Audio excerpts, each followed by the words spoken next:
O Palmeiras vem evoluindo. Isso é visível. Não é discurso otimista. Não é tentativa de criar narrativa positiva. É leitura de campo.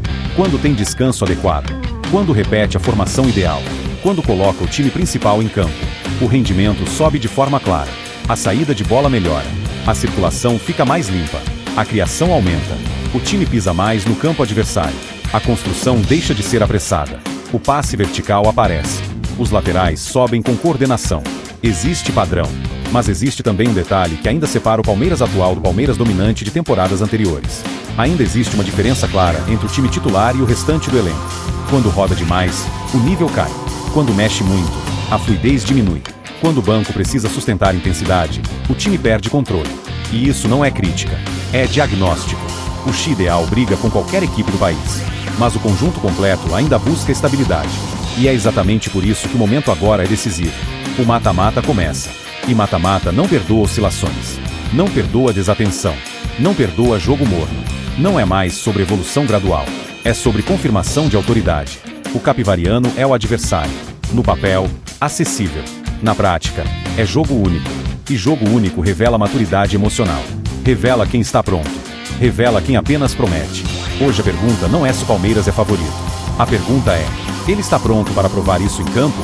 Fica até o final, porque a análise de hoje vai mostrar onde esse teste realmente começa. O Palmeiras mostrou algo importante nas últimas partidas. Quando o time ideal está em campo, ele compete em alto nível. Isso não é percepção isolada. Os jogos mostram isso. Venceu o Corinthians. Venceu o Internacional. Criou quase 30 finalizações contra o Guarani. E isso precisa ser dito com clareza. Não é falta de produção. Não é falta de intensidade. Não é falta de qualidade técnica. O Palmeiras produz. O Palmeiras finaliza. O Palmeiras compete. Mas existe uma diferença sutil entre competir e controlar completamente. E é aqui que começa o ponto mais sensível da análise. O problema aparece quando o elenco precisa rodar. Quando mexe demais, o rendimento cai. A saída de bola perde fluidez. O meio-campo perde coordenação. A defesa fica mais exposta. E isso ficou evidente ao longo da primeira fase. O Palmeiras venceu praticamente todos os times da Série A que enfrentou. Mas os tropeços vieram contra equipes menores. Contra times que, no papel, deveriam sofrer domínio absoluto. Isso não é coincidência. Isso mostra que o X1 ideal é forte. Muito forte. Mas o conjunto ainda busca estabilidade total. E estabilidade é o que decide mata-mata. Porque campeonato longo permite ajuste. Permite recuperação. Permite erro. Jogo único não. Agora vem o capivariano. Teoricamente o adversário mais acessível das quartas. Evita clássico logo de cara. Evita desgaste emocional precoce. Mas isso não significa facilidade. Porque jogo único muda tudo. É 90 minutos. Talvez 90 minutos que definem confiança para o resto da temporada. E nesses 90 minutos, o Palmeiras precisa mostrar algo além da vitória. Precisa mostrar autoridade. Precisa mostrar controle emocional. Precisa mostrar que o que evoluiu até aqui é sustentável. Porque não adianta criar 25 finalizações se precisa colocar titulares aos 30 do segundo tempo para resolver. Não adianta volume sem domínio.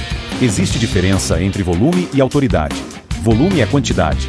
Autoridade é quando o adversário sente que não tem espaço. E é essa sensação que parte da torcida quer voltar a enxergar. O torcedor não está insatisfeito, mas também não está plenamente convencido. Existe respeito. Existe confiança. Mas ainda não existe aquela sensação de é favorito incontestável. E isso só se constrói dentro do mata-mata. O capivariano não é o teste técnico mais difícil, mas é o teste psicológico mais importante até aqui. Porque se o Palmeiras vencer com autoridade, se controlar o jogo do início ao fim, se não precisar correr atrás, se não sofrer desorganização defensiva, a narrativa muda. Se vencer sofrendo, se oscilar, se depender de lampejos individuais, a dúvida cresce. E não é sobre crise, é sobre expectativa. Porque o elenco é forte, o investimento é alto, o projeto é ambicioso. Então o padrão exigido também sobe. O mata-mata começa agora. E agora não é sobre quantidade de finalizações. É sobre maturidade. É sobre mostrar que o time ideal não é apenas competitivo, é dominante. E eu quero saber de você. Você sente que o Palmeiras já está pronto para dominar? Ou ainda precisa provar isso dentro de campo? Comenta aqui embaixo. Porque o teste real começa agora. Existe um ponto que volta sempre. Mesmo nas vitórias. Mesmo quando o Palmeiras soma 3 pontos. Mesmo quando cria volume ofensivo. O Palmeiras ainda não resolveu definitivamente a questão do camisa 5. E isso não é teoria. Não é narrativa de rede social. É campo. Desde a saída do Danilo, o clube tenta preencher esse espaço. E até agora, ninguém se firmou como dono absoluto da posição. Emiliano não conseguiu dar estabilidade. Oscila tecnicamente. Perde intensidade em transições. Não transmite segurança constante. Marlon entrega qualidade com a bola. Tem passe vertical. Tem leitura ofensiva. Mas não é um primeiro volante de contenção pura.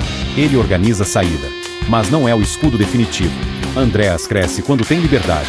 E cresce muito. Quando pode pisar na área, infiltrar, flutuar entre linhas, o nível sobe. Mas para ele ter essa liberdade, alguém precisa proteger.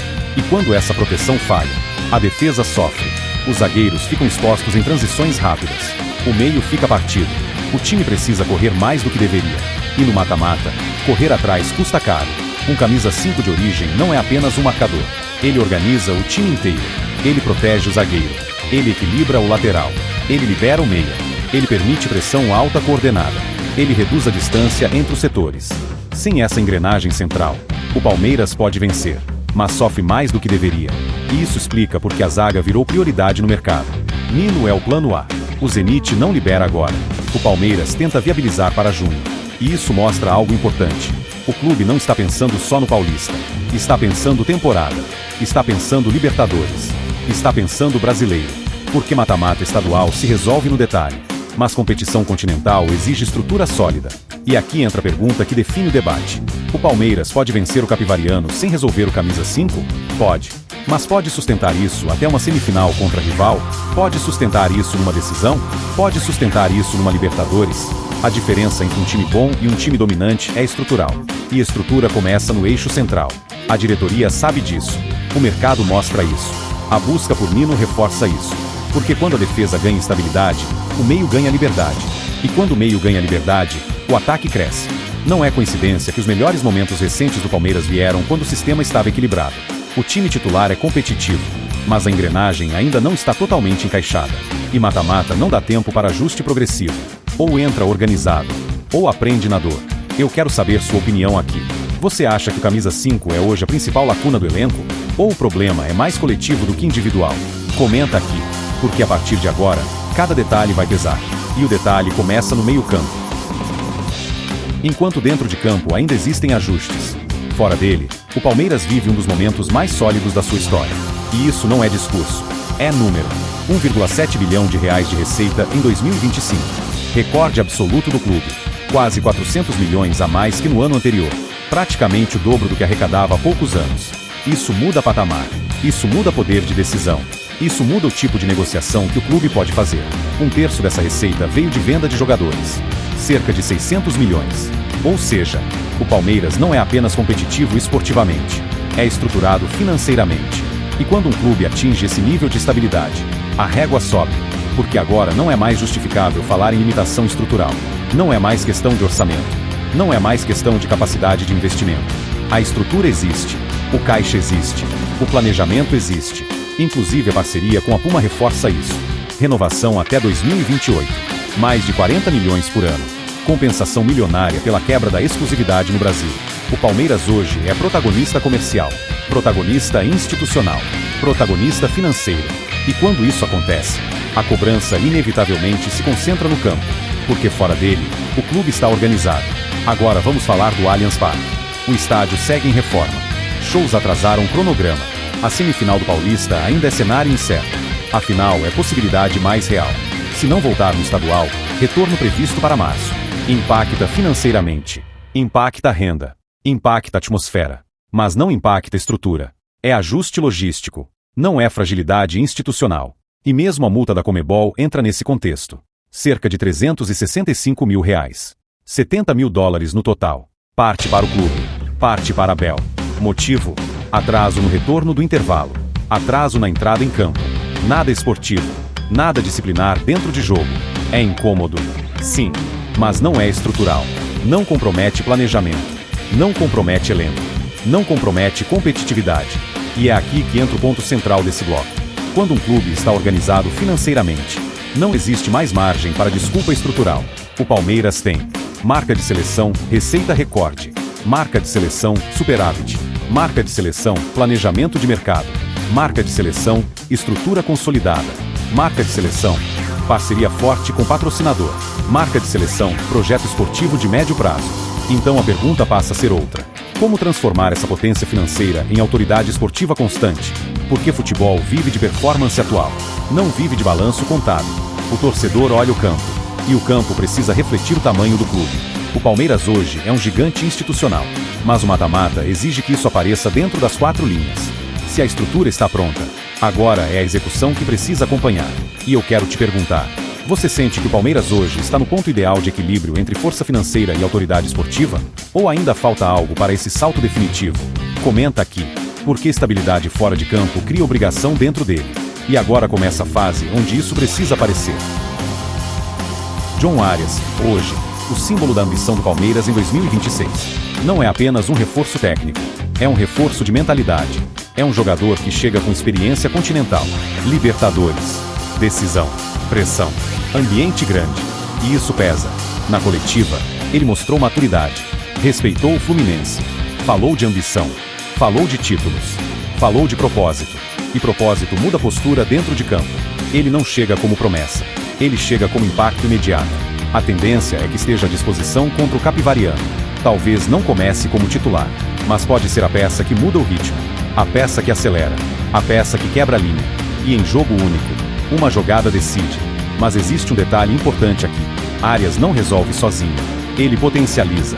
Ele eleva o nível de quem está ao lado. Se tiver estrutura, se tiver equilíbrio, se o meio estiver organizado. É por isso que ele entra dentro do contexto maior do vídeo. Porque reforço ofensivo eleva teto, mas estrutura defensiva sustenta a temporada. Do outro lado está Paulinho. E aqui o discurso é diferente. O clube evita usar oficialmente o termo transição física. Mas ele já pisa no gramado, já trabalha com bola, já aumenta a carga.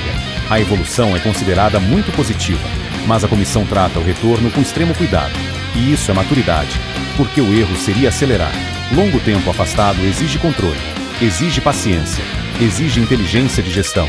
Mesmo que o Palmeiras chegue à final do Paulista, é improvável que Paulinho seja usado com carga alta. O foco é março, é Libertadores, é brasileiro, é temporada inteira. E isso mostra que o planejamento é maior que o estadual. Agora junta tudo isso. Time titular forte, reforço de impacto chegando, recuperações avançando, estrutura financeira sólida, projeto de mercado ativo. Mas, com ajustes defensivos ainda pendentes, com camisa 5 ainda indefinido, com zaga ainda em transição de reforço. Então a pergunta que fecha o vídeo é simples. O Palmeiras está pronto para dar o salto de autoridade? Não só vencer, mas convencer. Não só passar de fase, mas impor respeito. Porque o Capivariano é acessível no nome, mas enorme como teste. Teste de maturidade, teste de consistência, teste de mentalidade. Se o Palmeiras passar com autoridade, essa narrativa de dúvida diminui. Se oscilar, ela cresce. E é isso que faz do mata-mata o primeiro grande exame de 2026.